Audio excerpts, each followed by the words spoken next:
ایک دفعہ آپ نے جبریل سے کہا میری جنت دیکھو، اللہ نے کہا، جبریل جنت میں داخل ہوئے تو نور کی چمک اٹھی، سجدے میں گر گئے، کہنے لگے ترا علی ربی، آج تو رب کے تجلی کا دیدار ہو گیا۔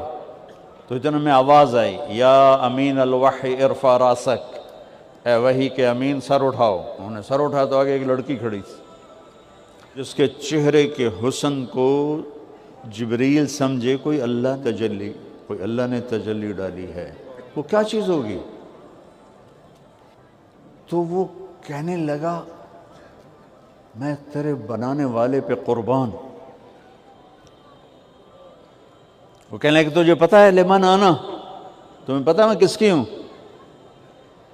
کہ کس کی ہو؟ کہ لمن آثر مرضات اللہ علی ہواہ، جو من چاہی چھوڑ کے رب چاہی پہ آ جاتا ہے، اللہ نے مجھے اس کے لیے پیدا کر دیا۔ تو جو نیچے والی جنت ہے اس میں جنت کی لڑکیاں بیٹھی ہیں خیموں میں، خوبصورت ہیں، اخلاق والی ہیں۔ جو اوپر والی ہے وہ ہے فیہن قاصرات الطرف، انہی قالینوں پر خامدوں کے ساتھ بیٹھی ہوئی ہیں، نظریں جھکا کر حیا والی ہیں۔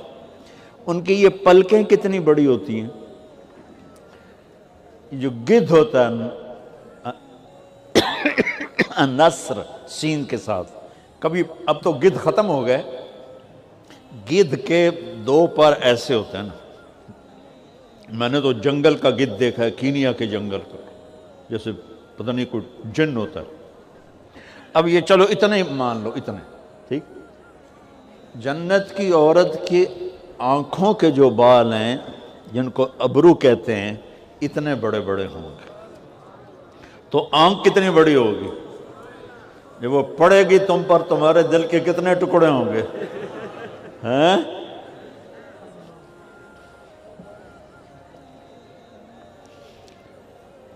اس کا قد ہوگا 130 فٹ، یہ تمہاری بلڈنگ سے بھی اوپر۔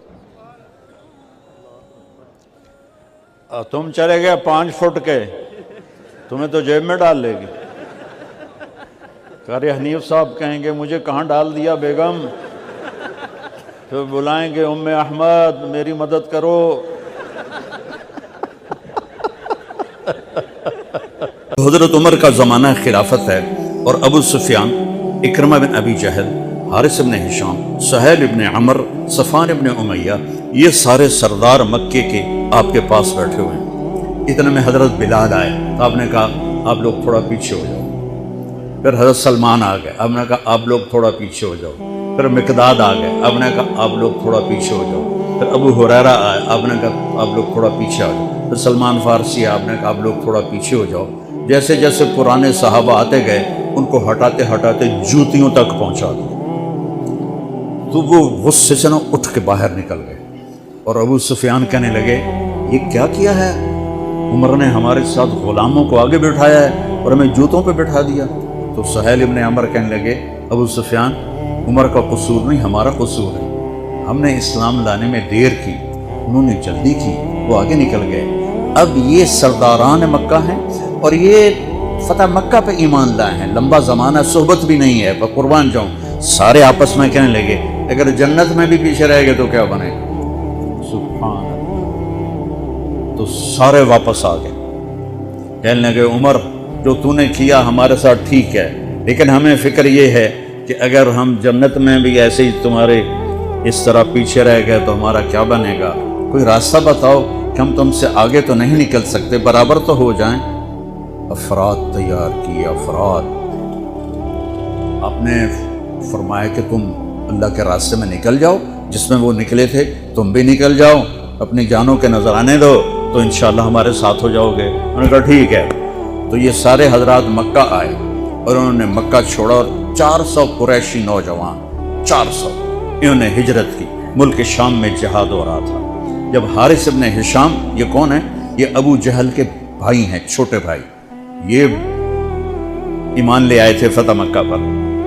ان کو چھوڑنے کے لیے مکے کا بچہ بچہ باہر نکلا، اور جب وہ مکے سے باہر آ گئے تو وہ سب رونے لگے کہ یہ تو اب واپس نہیں آئیں گے۔ تو حضرت حارث کھڑے ہو گئے اور فرمایا کہ میں تمہارا رونا دیکھ رہا ہوں، اللہ کی قسم مکے سے محبوب کوئی جگہ نہیں ہے، لیکن اللہ کے نبی کی آواز پر ہمارے نوکروں نے لبیک کہا، اور وہ اتنا آگے جا چکے ہیں کہ اگر مکہ کے پہاڑ سونا بن جائیں اور میں سارے خرچ کر دوں تو میں ان کے ایک مٹھی جو انہوں نے اس وقت اللہ کے نام پہ خرچ کیا تھا میں اس کے برابر بھی نہیں پہنچ سکتا۔ جب یرموک میں سارے اکٹھے ہو گئے روم، تو حضرت خالد اور ایاز بن غنم یہ عراق میں لڑ رہے تھے، دو لشکر۔ تو حضرت ابوبکر صدیق نے خالد بن ولید سے فرمایا کہ تم فوراً شام پہنچو اور وہاں لشکر کی کمان سنبھالو۔ تو ایک صحرا تھا، 1 ہفتے کا سفر، دوسرا راستہ جو تھا چلتا ہوا وہ 21 دن کا تھا۔ تو خالد بن ولید نے فرمایا کہ میں صحرا پار کروں گا۔ تو سب نے کہا ہلاک ہو جائیں گے۔ کہنے لگے جس لشکر میں رافع ابن عمیرہ ہو وہ ہلاک نہیں ہوتا۔ این رافع ابن عمیرہ الطائی، جو بنو طے کا سب سے بڑا بدماش تھا، اس کے بارے میں خالد بن ولید یہ فرما رہے ہیں کہ یہ ان لوگوں میں سے ہے جب ایسے کرتا ہے خالی نہیں آتا۔ کبھی ہم بھی تم میں بھی چاہت تھی، کبھی ہم بھی تم میں بھی راحت تھی، کبھی ہم بھی تم بھی تھے آشنا، تمہیں یاد ہو کہ نہ یاد ہو۔